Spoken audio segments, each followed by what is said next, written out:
Vern, you said people have been asking you what about your story for as long as you can remember, since you know there's lots and people want to know. Is that why you decided to do it now?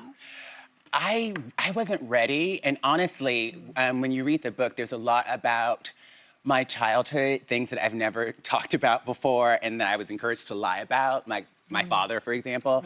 And a lot of it was out of respect to my mother, and I just wasn't ready. But I've had a great therapist for almost 10 years, and I thought I was ready to deal with, like, it was a very traumatizing childhood. So I thought I was ready, and even unfortunately, when I got in the process, I thought that the suppressed memories were going to stay suppressed, but started remembering things. It was very triggering, re-traumatizing, excruciating, but we all struggle, and we all have things that we're going through, and the specifics of my story are my own, but I think the universal piece is that we all struggle. And the title, Transcendent, inspired by Walden by Thoreau, is also really about transcending the limits that other people put on us because of gender, because of race and class, but it's also about the limitations we put on ourselves. I've always longed to, like, transcend all these categories and just be my anointed self. And I feel I'm proud at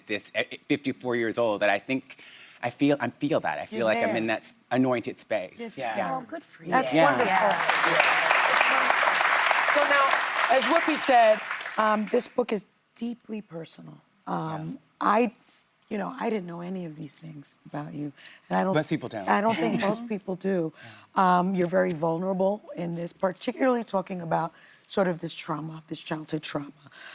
You recount a very rough childhood growing up in Mobile, Alabama, with an absentee father and a mother who you say was both verbally and emotionally abusive to you and your twin brother, even giving you up to an orphanage at one point. Technically, she didn't. Like, just to clarify, okay, third grade, inciting incident happened. You'll read about that in the book. My mom, well, you have to understand, my mother worked 4 jobs. She was a single mother, and she had her own traumas. Now I get this. And she was just always stressed out. And so she reached the end of her rope, and one day she packs me and my brother up, drops us off at this woman's place. Apparently it was where my biological father, who I'd never met. He lived there with this woman, and then a few hours later he shows up.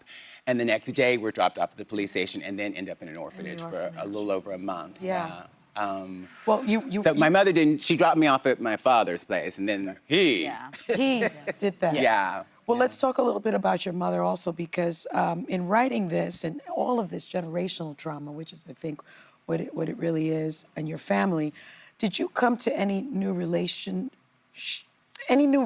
about your relationship with your mother? And how is that relationship today? Because in reading it, I see that your brother has chosen not to have a relationship with your mother. It's been like 20 years. He won't talk to my mother. He has forgiven her and he understands, but he feels like he just doesn't need her in his life. But I've never felt that. I'm so good with my mom now, and and because I understand, my mom is, I guess she's okay with that. She is going to be 76 on July 9th.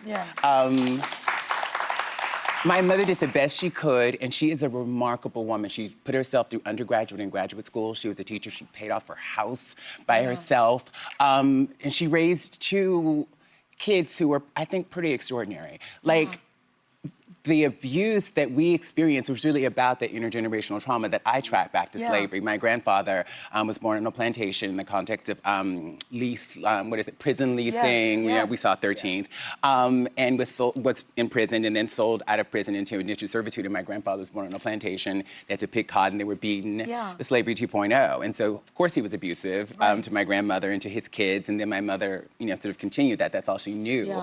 But even though I don't want to have kids, me and my brother have broken that cycle. We've broken that cycle, and it's possible to. And it is possible to heal from, like, all kinds of unimaginable things, but it requires a lot of self-introspection, a lot of being willing to, like, do things that are really uncomfortable, like really looking at yourself and really interrogating, like, what you're doing and trying to hold yourself accountable.